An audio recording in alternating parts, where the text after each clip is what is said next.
What didn't you see? What were the stereotypes and who didn't you see in Hollywood that was being represented? I felt like specifically, you know, as a plus-sized Latina woman, both, you know, those identities together and separate, there wasn't a place for us as the leading role. You know, I was always going out as the best friend or the comedic relief or even the token minority in roles. And I saw specifically, there were a lot of auditions that called for all ethnicities welcome. I wasn't allowed to go on roles unless it specifically said all ethnicities welcome. And to me, that just said, we don't care what kind of minority you are, as long as you're a minority and we can check that box off in our casting process.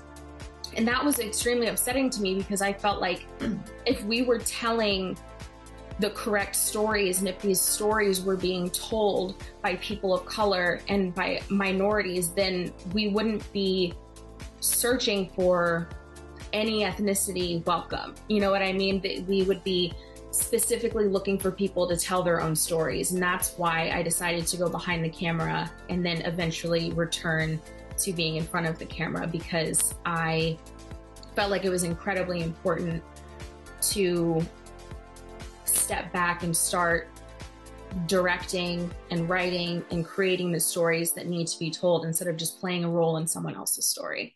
I think most of what I've learned from her, I've just watched through her experience and through what she's done.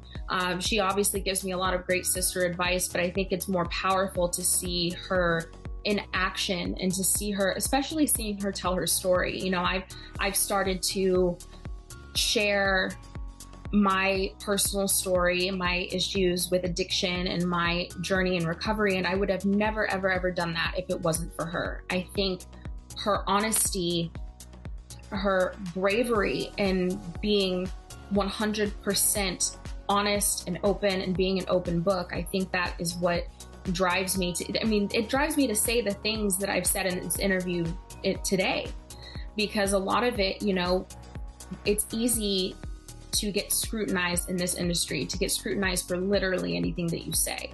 So I think the best thing that I've learned from her is that anything you do, anything you say, someone's not gonna like it.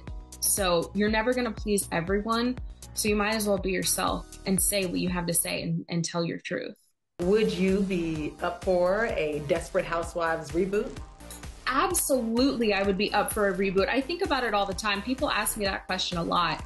And I always say, if I was asked to be in hair and makeup at 5 a.m. tomorrow morning for a reboot, I would be there absolutely 100%. I think it would be iconic. You know, I've talked to my fans about possibly making a reboot where it stars the children of the housewives and following their life. Maybe they all move back to the lane and, you know, I think that would be really, really fun and I would totally be up for it.